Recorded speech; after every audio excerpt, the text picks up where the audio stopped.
A gente, a gente começou o trabalho em 2007 com a parte dos produtos de base agroecológica, então a gente começou a fazer a formação dos agricultores em 2007, né? A gente queria fazer um assentamento que não usasse agrotóxico na sua matriz agroecológica, produtos de produção, trabalhar com a matriz agroecológica. Então a gente começou primeiro pela formação, né? A gente teve que ir capacitando os agricultores para entender que era possível produzir sem usar o pacote da Revolução Verde. Por quê? Porque todos os agricultores que estavam aqui, eles trabalharam nas propriedades, nas fazendas para alguém. E o que eles foram determinados a fazer era trabalhar com veneno. Então, assim, não corria. Não, todo mundo que chegava aqui, você perguntava, ou pergunta, o que é que você trabalhava lá? Eu aplicava adubo químico, eu aplicava cobre sandóis, né? Eu aplicava o BHC, eu aplicava todos os venenos que o empregado mandava, o cabo de tudo mandava. Então, para vir para cá e poder trabalhar com agroecologia, a primeira pergunta que eles falavam, beleza, mas eu preciso aprender, não sei. A gente começou a fazer as capacitações, começou a fazer as formações, para que eles pudessem entender isso. Então, de 2007 até 2014, a gente foi trabalhando isso com os agricultores. E a partir daí, a gente começou a ter um instrumento de fato que certificava o produto, porque a gente tinha um produto sem veneno, tinha um produto agroecológico, mas a gente não conseguia provar que era um produto por conta de não ter uma certificação. Então a gente não conseguia agregar o valor ao produto de fato. Então a partir de 2015 a gente teve o primeiro certificado. Do Restões foi a primeira comunidade do estado da Bahia que obteve a certificação participativa, né, dos 417 municípios. E a partir daí a gente só foi melhorando esse processo. A gente começou lá em 2015 com 4 agricultores. De 2016 a gente passou para 12 agricultores. E hoje a gente está com 33 agricultores. Hoje a gente já tem aqui o assentamento como uma referência na agroecologia, na parte de cacau de qualidade, beneficiamento. E a gente também, com o trabalho, a gente também já ajuda na assessoria com outras associações e outros grupos também. Então a gente já faz a parte técnica também. Esse projeto, que foi um projeto piloto, a gente também já replicou ele em outros lugares. Então a certificação de 2015 para cá, ela só veio melhorar o nosso processo de produção, veio agregar valor. A gente conseguiu sair de um cacau de R$ 90 para R$ 270 em 2017. A gente conseguiu ter produtos como banana, aipim, né, as hortaliças, com preço agregado de produto orgânico com certificado. Então, isso tudo ajudou muito nesse sentido. Então, foi de 2015 para cá, a gente já vamos por quinto certificado, né, de produto orgânico. Então, é uma coisa que só melhorou a questão ambiental, melhorou a questão econômica, né, melhorou a vida dos agricultores, envolveu mais o jovem no processo produtivo. Hoje o jovem está aí, mas eles trabalham diretamente com a agricultura, produzem, ajudam no processo organizativo da produção, estudam também, né? A gente acabou de formar os 4 novos tecnólogos em agroecologia pelo Pronera na UFRB. Estão aí formados, os 4, essa semana. E a gente também trabalha muito com a parte da educação. Então, mais ou menos esse período aí que a gente obteve o certificado em 2015. 2016 a gente construiu um protocolo chamado de Cacau Cabruca Juntas no Fruto, que também é uma diferença na questão da cabruca, né? Que é um sistema, cabruca é um sistema de 170 anos existente. E muito desse sistema, ao longo dos anos, por influência, né, de vários órgãos de assistência técnica, por influência do governo, tem se tirado toda a Mata Atlântica para produzir cacau em pleno solo. Então a gente tem um trabalho de manutenção da cabruca como um sistema de produção importante para a biodiversidade e para a nossa vida. Então, assim, você falou de vírus, falou de problemas, né, doenças que podem dizimar a sociedade. Por quê? Porque quanto mais você fragiliza a natureza, mais exposto fica nós seres humanos e os animais. E nessa ignorância pelo Deus dinheiro, isso gera uma possibilidade de que você tem que destruir cada vez mais a natureza para poder produzir cacau. Produzir 500 arroz por hectare. Como se 500 arroz por hectare resolvesse todos os problemas do agricultor. Enfim, esse sistema é um sistema que a gente defende ele como um sistema importante para a nossa região. Nos últimos 20 anos, foram desmatados no sul da Bahia 200 mil hectares de cacau cabuco. Deu lugar a pasto, eucalipto e café, que são 3 culturas extremamente degradantes, que usa uma quantidade gigantesca de agrotóxicos, principalmente Roundup na sua sistema de produção. Então a gente tem um processo também de manter a cabruca como um sistema importante para a natureza, mas também para os seres humanos, para as comunidades, para a agricultura familiar. Então a gente precisa cada vez mais nisso. Então a gente também tem um protocolo chamado Cacau Cabruca, e tem um certificado pelo Slow Food Internacional como um alimento bom, limpo e justo. Então como é que vocês conseguiram esse 90 para 270, um nicho direcionado ao mercado, um contrato? Porque os armazéns também da região compram o cacau de vocês mais caro? O cacau de qualidade, né, o cacau orgânico, ele tem um mercado hoje bem amplo. Um mercado nacional, mas também tem um mercado internacional. O nosso foco é mercado nacional. A gente mira o mercado nacional por uma série de coisas. Primeiro que muitas das pessoas não conseguem aqui consumir um produto cacau de qualidade. Seja ele as amêndoas ou seja ele um chocolate. A maioria dos chocolates não são de qualidade.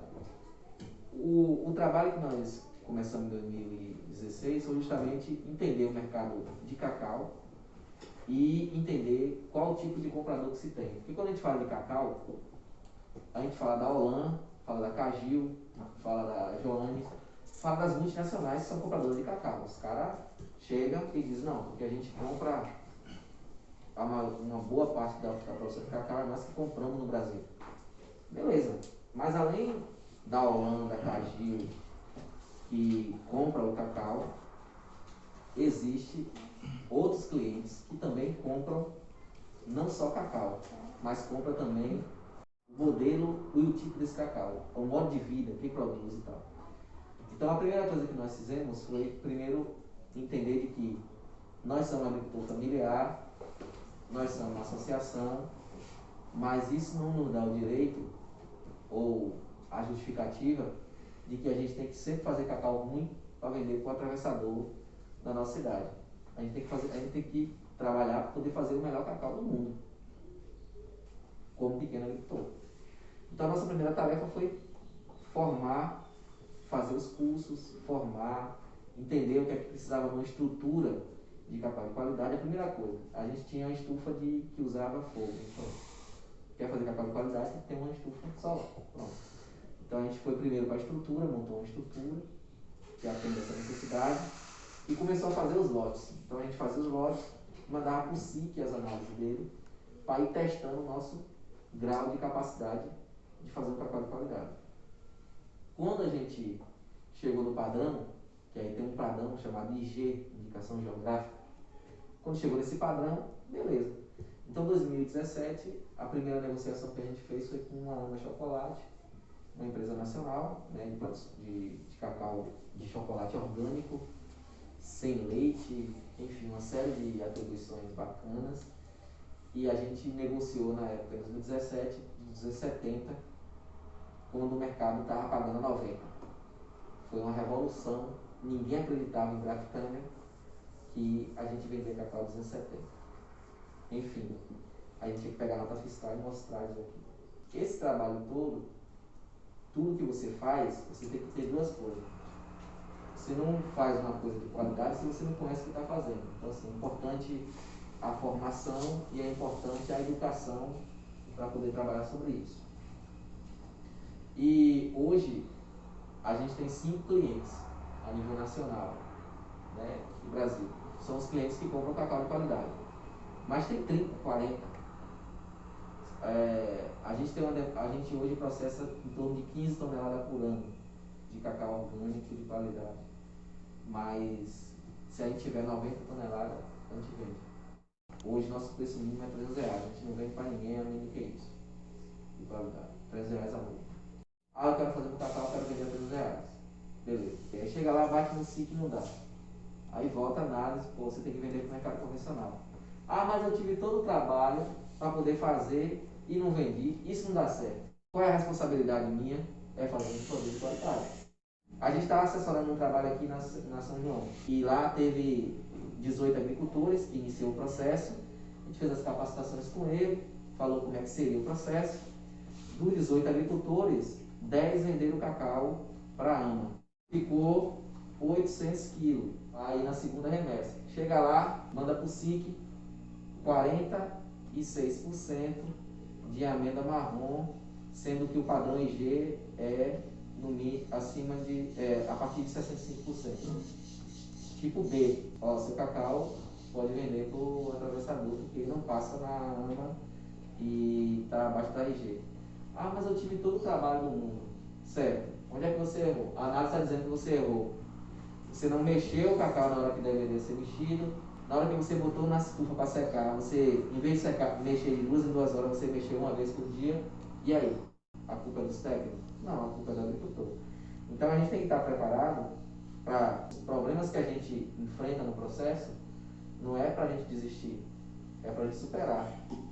E muitas das vezes o agricultor coloca a desculpa de que eu tive todo o trabalho, não deu certo, eu vou sair. Então, a perseverança na agroecologia tem uma importância muito grande. A agricultura tem muito problema, muito mesmo, assim. E se a gente não se junta para poder resolver os problemas que aparecem, a gente vai desistir mesmo. Só que esse desistir, o prejuízo é muito maior do que para aqueles que continuam no processo e depois dizem assim, eu estava lá, mas saí, agora vou ter que voltar de novo porque não está dando nada certo para mim. E a nossa aprendizado é isso. A gente sempre faz questão de dizer o que é sucesso, o que é que deu certo para nós, mas o que é que não deu certo que tem que ser superado. Teve loja aqui que não passou. O agricultor chegou com o cacau, fez todo o processo, chegou no final, felizmente, seu cacau não vale, porque não atingiu a qualidade. Ah, mas eu tive todo o trabalho, certo. Mas se eu botar seu cacau que não atingiu a qualidade, com todos aqueles que foram e atingiu, esse seu cacau pode fechar o mercado nosso.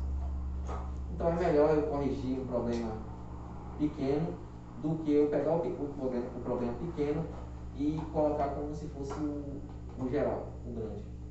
Sempre fazer, sempre testar, sempre ir aprimorando. Quanto mais você faz, quanto mais você se dedica, melhor será seu produto. Nossa amenda foi o ano passado para o concurso nacional do Senar. Como tem uma cliente nossa lá de Minas Gerais e o concurso era para chocolates artesanais. Ela só compra amêndoa na nossa mão.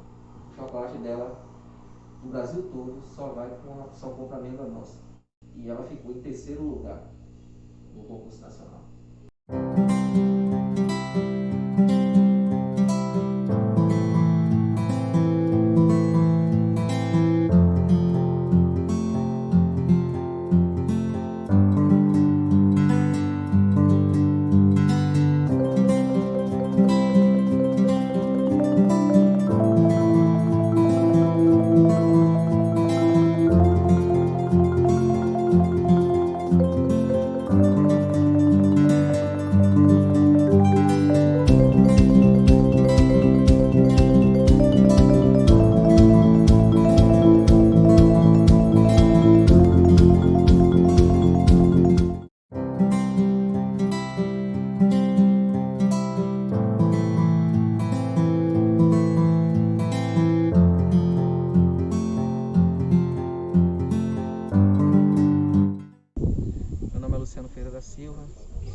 agroecológica, aqui do assentamento 12 Achões, participo do movimento de trabalhadores assentados, acampados e quilombolas e também da rede de agroecologia Paus da Mata. Então, o desafio que a gente enfrentou aqui no processo da construção da matriz agroecológica veio a partir da necessidade de reaprender a trabalhar com a terra, de reaprender a compreender também o meio ambiente e as relações que a gente faz com o meio ambiente e ao mesmo tempo também esses desafios que, por um lado, a partir de 2015, né, com a rede de agroecologia Paus da Mata, a gente foi trabalhando para superar. Também veio também a outra parte, que são os resultados. Os resultados alcançados é de que, a partir do momento que você tem um produto certificado, você também tem uma agregação de valor, você consegue comercializar com valor agregado, e isso também melhora a qualidade de vida das famílias e, ao mesmo tempo, também melhora a biodiversidade, melhora o sistema do bioma Mata Atlântica, né? A gente tem uma outra possibilidade de avançar com a comercialização e de forma organizada, então isso também ajuda no desenvolvimento das famílias. Então aqui é uma área de cacau cabruca, né? Que é o sistema predominante aqui do assentamento. A gente tem 165 hectares de cacau cabruca, são lotes de 4 hectares. Então esse aqui é o lote da associação e também é 4 hectares. Então a gente pegou dentro do trabalho coletivo, que é toda segunda-feira, cada equipe trabalha com uma parte, né? Por aptidão. Então tem uma parte da equipe que ficou para roçagem, outra ficou para fazer a poda, desbrota, e outro fazer outro serviço também da associação. Então essa semana, cumprindo o calendário aí de atividades agrícolas, tem as últimas 2 semanas foi poda da área e limpeza aí da bananeira, enfim. Então um pouco isso. O manejo, né, da produção de cacau aqui varia muito de família para família. Tem áreas que são mais cuidadas, outras são menos cuidadas. Vai depender muito da forma que o agricultor dá o manejo dela. Um só trabalha só com cacau cabruca mesmo, que é o cacau parazinho. Outro já faz misto, né, introduz as matrizes enxertias, materiais genéticos diferenciados dentro do estande de produção e faz abertura de sombra, raleamento, tudo isso. Então a gente tem áreas aqui que tem em torno de 25 arrobas por hectare e tem área com 65, 67 por hectare. Então depende muito do agricultor para poder fazer. A gente agora que está começando a desenvolver um trabalho com mais intensidade na parte de cacau, que nosso foco era hortaliças, as frutas. Então agora a gente também está complementando com crédito aí para recuperação de área de cacau cabruca. Então está aplicando alguns créditos, né? Então é um pouco do trabalho, né? A produção de cacau ela tem que cumprir o calendário agrícola do ano, né? Tem um ano de roçagem, o mês de roçagem, o mês de poda, de adubação, de replanta, né? Tem muitas cacau aqui que já foi replanta, então se baliza e faz replanta de cacau, porque todas as áreas que a gente pegar, a mortalidade de cacau foi muito grande por conta do abandono que ficou essas áreas, né, de produção durante muito tempo. Então morreu muita planta de cacau. Naturalmente cacau morre 1% ao ano e se ficar abandonada morre muito mais. Então também essa recomposição de estande é importante.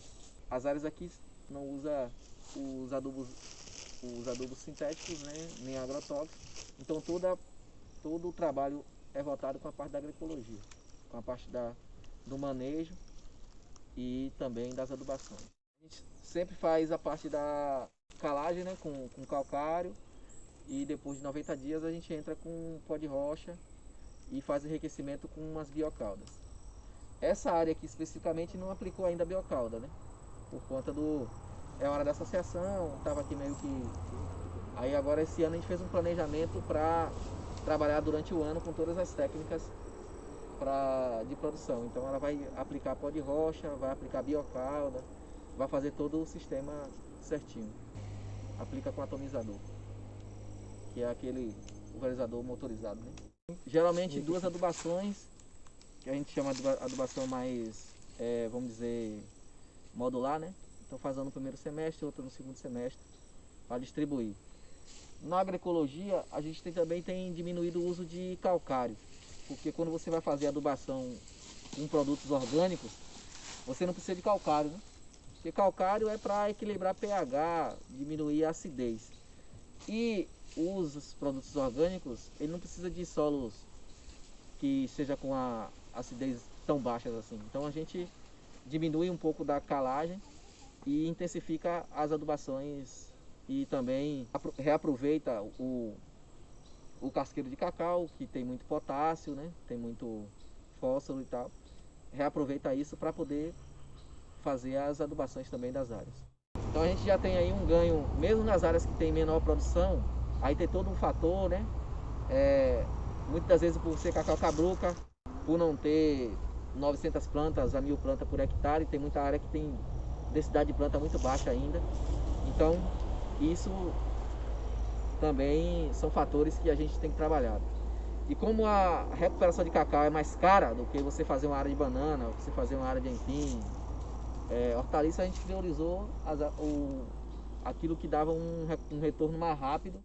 Muitos agricultores que já utilizam PS319, CCN51, BN34. E esse é o cacau predominante, né? Cacau comum, Pará-Parazinho, que em termos de aromas, em termos de qualidade, é um cacau extremamente resistente, produtivo e que faz um melhor chocolate do mundo, né? A gente, além de introduzir outras culturas, a gente mantém essas plantas que a gente chama de planta-mãe, porque ela tem todo um processo de resistência, né? Ela passou por seca, passou por muita chuva, o período chuvoso, passou pela vassoura de bruxa, passou por todos os problemas que existiu nos últimos quase 2 séculos do cacau. Essas plantas sobreviveram. Então não é qualquer planta, né?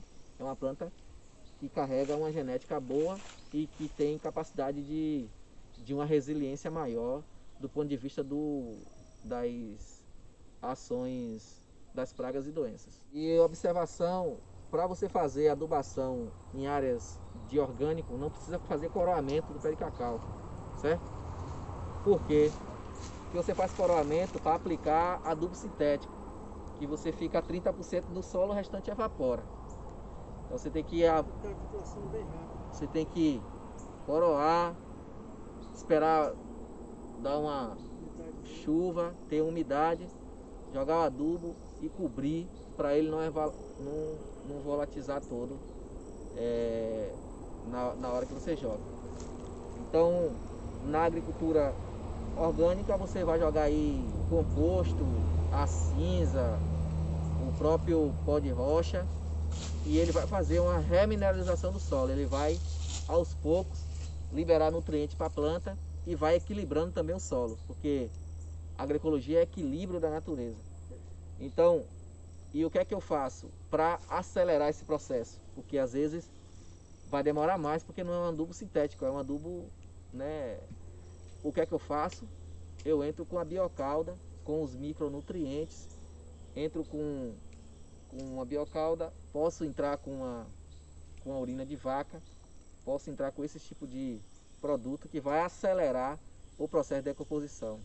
Se eu chegar aqui agora e aplicar biocauda em cima desses galhos aqui, com 4 meses, 5 meses, vocês vão vir aqui e não vai ver nada. Já vai estar tudo em forma de matéria orgânica. Aí a gente se pergunta, quem foi que fez isso? Os micronutrientes, né? Aqueles os micro-organismos que a olho nu muitas das vezes a gente nem vê, mas são os que trabalham diretamente para nós, sem cobrar nenhum centavo para nós. Tanto na parte do manejo da poda, que é importante fazer a poda todos os anos. Por que tem que fazer a poda?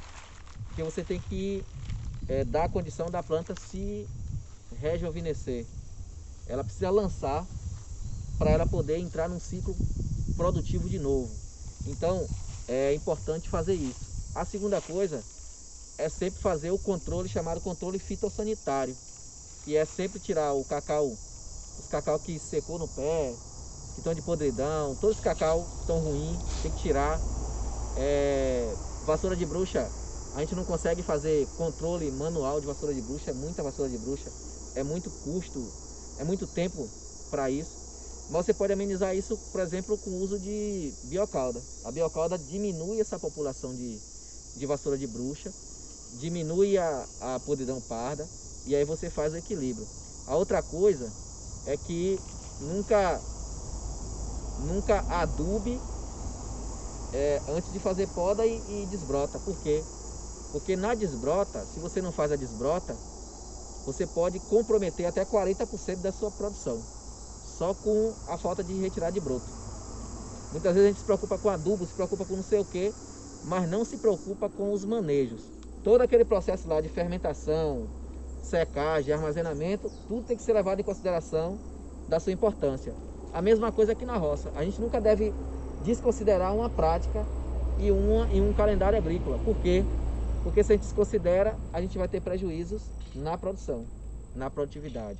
Então é importante que cada etapa dessa seja feita da melhor forma possível, para que a planta possa responder de forma positiva para nós agricultores. Então é um pouco isso. Cacau é uma planta que, se você deixar ela abandonada, ela te dá fruto, te dá resultado, te dá produção. Mas se você cuidar dela, ela te dá muito mais. Então se eu cuido bem, se eu faço um trabalho diferenciado nela, melhora. Outra coisa importante é sempre introduzir banana da prata, porque a fonte de água, de retenção de água, é muito grande na bananeira. E a bananeira, além de reter a água e além de liberar essa água aos poucos para o solo, melhora também o sistema do solo, a bananeira.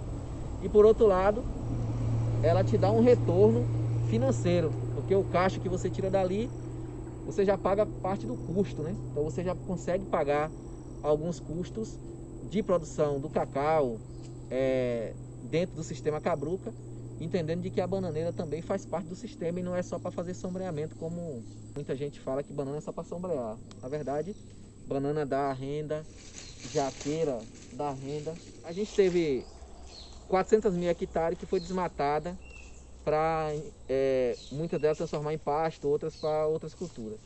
Mas muitas dessas áreas que foram desmatadas estão abandonadas. E você tem aquelas áreas que ainda o cacau morreu, ficou abandonado, tal. Então, qual é o arranjo que a gente deve constituir? Eu acho que a gente tem uma área de cabruca, a gente pode ter as enxertias aqui dentro do sistema, melhorar o raleamento, controlar mais a sombra, Então, colocar árvores com uma distância maior para que a luz possa entrar e fazer um manejo de poda. Então você pode ter uma planta mãe, parazinho, e você pode ter material genético embaixo dela, que é um clone de uma variedade que você deseja. A outra coisa, eu quero fazer uma nova área de cacau. Eu entro com SAF, que é um sistema agroflorestal. Eu pego banana da prata, eu pego banana da terra, eu pego aipim, cupuaçu, pego cacau e pego as outras culturas e planejo a minha área e faço a minha área. Particularmente falando, se eu tiver uma área para introduzir 1 hectare de SAF e eu tiver 1 hectare de cacau para recuperar, eu prefiro fazer 1 hectare de SAF. Por quê? Porque no terceiro ano, no quarto ano, você já está com uma média de produtividade de 100 arroba por hectare, no orgânico. O que é que vai fazer uma área produtiva? Porque muitas das vezes o cara fala assim, eu adubo e se eu sair de lá eu vou perder minha produção, vai baixar. Mas assim, não é só adubar. A gente tem um calendário agrícola. Então assim, eu tenho que fazer um calendário agrícola. Se eu pego uma área de orgânico e quero transformar, vou deixar de usar adubo A hoje. Deixo hoje. Quando eu deixo hoje, eu vou ter 1 ano e meio de carência, certo? Porque é o que adubo A no solo para desintoxicar 1 ano e meio, dentro da lei. TRB 831. Mas aí eu não vou ficar agora com a área, só porque eu mudei para o orgânico, lá com a área largônica, Eu larguei a área lá agora porque é orgânica. Eu não estou fazendo agricultura natural, eu estou fazendo agroecologia. Eu vou lá, deixo de usar o adubo A, deixo de usar o Roundup, mas eu vou entrar com roçadeira para poder fazer a roçagem. Eu vou entrar com pó de rocha, eu vou entrar com esterco, eu vou entrar com cinza, eu vou entrar com uma série de outras atribuições, vou entrar com a biocauda, vou entrar com a urina de vaca, eu vou entrar com outros elementos que vai complementar e melhorar a minha planta. Então assim, aquela necessidade que a planta tem de consumir um adubo sintético, ela vai ser suprida com o esterco, com o produto orgânico, com a biocalda e tudo isso. O que não pode é você deixar de usar, largar de mão e dizer, ó, minha produção caiu porque eu vim para a agroecologia. Isso acontece muito. Aquilo que a gente estava falando, né, que o manejo, hoje, a média de produtividade de raças convencionais é de 15 arrobas ano por hectare. Aí você vai, às vezes você acha, não, eu vou perder, às vezes você só faz a adubação. Você não faz análise de solo, só simplesmente compra o adubo e lança, de qualquer forma. Quando você vai, não, vou tratar de uma forma orgânica agroecológica, você faz um calendário agrícola, você vai respeitar o período da poda, você vai respeitar o período da roçagem, você vai respeitar o período da pulverização com um biofertilizante. Você vai passar a aproveitar essa matéria orgânica aqui de uma forma a alimentar suas plantas, e não você vai tirar da área, você vai enriquecer e não tirar. Então acaba que mesmo em casos em que você para de adubar, mas dá um manejo diferente, você aumenta a produtividade ao invés de perder igual estava antes. Sabe qual é o impacto que você vai sentir mais quando você muda a transição? Pragas e doenças. Algumas pragas, além de fortalecer a planta, as biocaldas, para essa pulverização. Então, pode ser que a sua área está tão fraca, tão estragada, com uma população de insetos maior do que a outra, entendeu? Que você vai sentir no primeiro momento o ataque de pragas e doenças. Mas a partir do momento que a planta também começa a ficar forte, pela introdução dos adubos orgânicos, ela sozinha ela vai resistindo e depois ela vai se recuperando. Então pode ter esse impacto, a depender do nível que você utiliza muito de veneno. Então existe essas questões, mas que se supera fazendo toda essa programação, esse planejamento que o Luciano colocou aí. Os estudos com a glicídia demonstram que a glicídia é capaz de fixar no solo de 6 a 12 toneladas de nitrogênio por hectare. É uma coisa que você não vai comprar de fora, você bota a planta lá e ela vai te dar.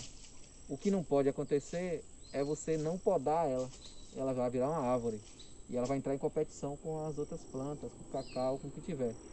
Mas se você faz o manejo dela, você tem um aliado na produção dentro da propriedade muito grande. Ela fixa nitrogênio o ano todo no solo e aí você recicla essa fonte de nitrogênio quando você faz a poda do cacaueiro. O feijão mesmo é uma leguminosa, né? Se você colher o feijão, não tem os carocinhos na raiz, ali aquelas coisas que eles conseguem fixar através dali o nitrogênio. Então o andu, você planta numa área compactada, depois que você tira ele, então faz a roçagem, incorpora, você está botando nitrogênio e descompatibilizando o solo. Então são essas questões, tem muita coisa na natureza que a gente não acredita. Porque como você trabalha na relação com a natureza, então tem alguns efeitos colaterais, vamos dizer assim. Um dos problemas é aumento de populações de animais e aumento de população de alguns insetos que às vezes causam problema para a produção. Se a gente pegar aqui nos últimos anos, aumentou muito o número de pássaros e aumentou muito as populações de animais, catitu, teiu. Uma das coisas da formiga, o que a gente começou a testar esse ano foi pegar o limão ou laranja, deixar num lugar, quando ele enche de fungo, vai ficar tudo cheio de fungo, a gente pega aquele limão ou a laranja, pega melaço de cana ou caldo de cana, amassa ele todo direitinho, amassa. Depois a gente pega a garrafa PET e guarda na garrafa PET fechada aquele limão. E aí a gente combateu muita formiga aqui. O pessoal que plantou as mudas das nativas, né? Como é que faz? Não pode usar ureia, não pode usar...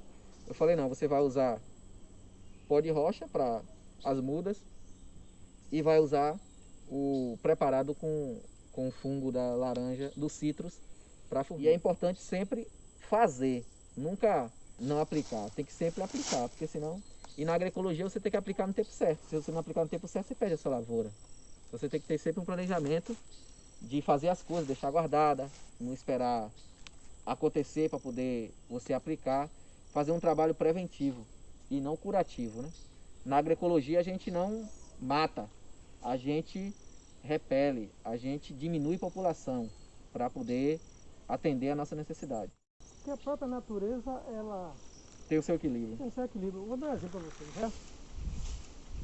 Passa a máquina, queima o capim, aí vai ali e coloca uma cultura só, banana, cacau, seja lá o que for.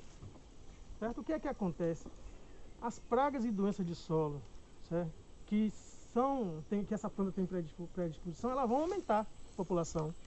Nematóides, pragas mesmo que sugam e tal. O que é que vai acontecer? O ataque vai ser mais intenso. Essas pragas vão se reproduzir mais. A partir do momento que você faz uma rotação de cultura ou faz um consórcio, você vai perceber que melhora bastante. Então não dá para entender como é que eu vou plantar uma roça que vai levar tantos X meses ou anos para produzir, eu não posso botar nada na entrelinha de ciclo curto, né? Ou uma planta mesmo que vai incorporar alguma coisa que vai melhorar o solo, uma leguminosa. Um exemplo muito legal que eu vi com laranja, que deve funcionar com cacau, você pegar no plantio, você plantar aquele feijão de porco, né? Você planta ele, como se fosse feijão mesmo, deixa ele crescer. Quando ele começar a florar, você vai e poça a roçadeira e deixa ali para ele incorporar. Você melhora o solo muito, muito. E o desenvolvimento da planta, né? Então são coisas que tem aí. O que acontece hoje, o retrocesso, é o seguinte, que nos países que produzem os venenos são proibidos por lei de ser aplicados.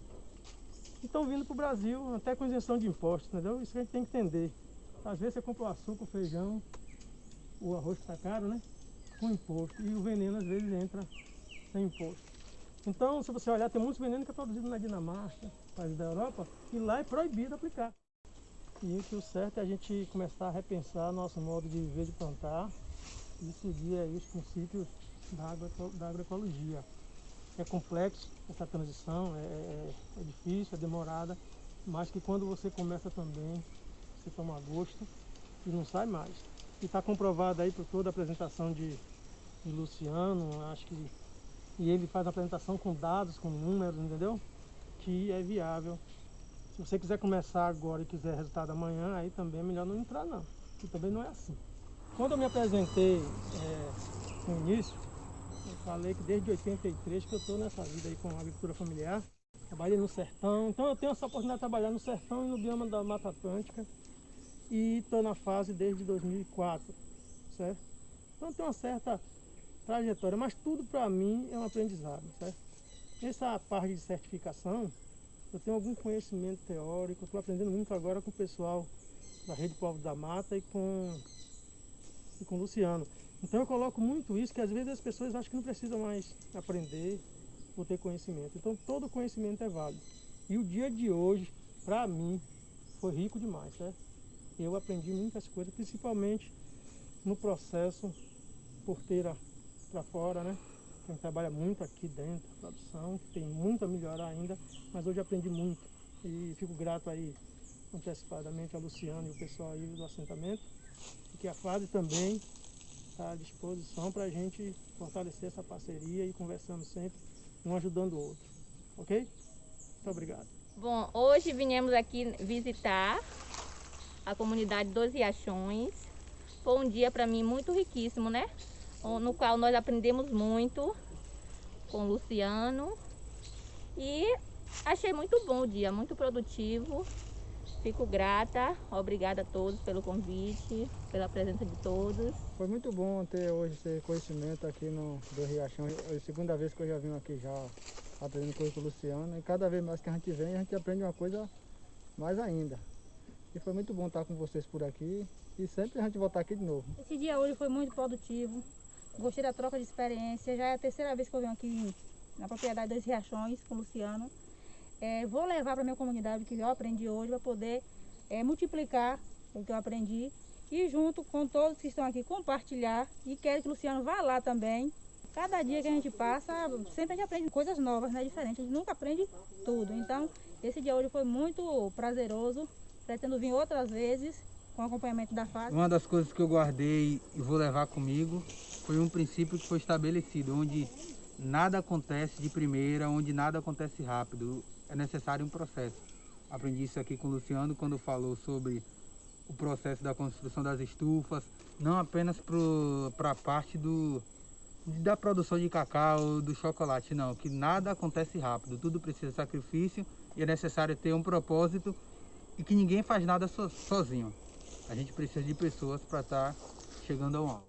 Faço parte da Associação Comunitária Joaquim da Mata, sou a presidente. A gente faz parte do projeto Baía Produtiva, onde a gente foi beneficiada com o projeto da fruticultura. A gente também tem o apoio da FASE e do Baía Produtiva, tem a CAR. Então, a gente realizou hoje aqui mais uma atividade, né, de campo, junto com a Associação Comunitária de Joaquim da Mata, aqui de Ibirapitanga, mais a instituição FASE, né, que trouxe aqui os agricultores para conhecer um pouco do trabalho do associativismo, do cooperativismo, da certificação participativa e dos processos de cacau de qualidade e da verticalização da produção.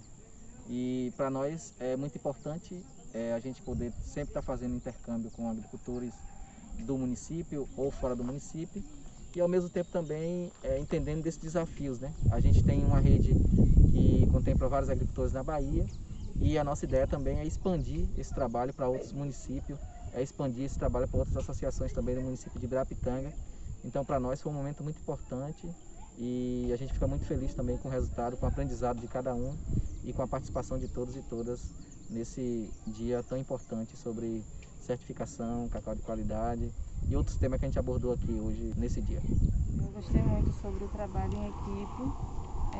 Quero levar para a comunidade, compartilhar com os associados, que faz parte dos agricultores, o que eu aprendi aqui sobre a preparação do cacau fino, sobre a preparação do chocolate, para poder fazer o chocolate orgânico.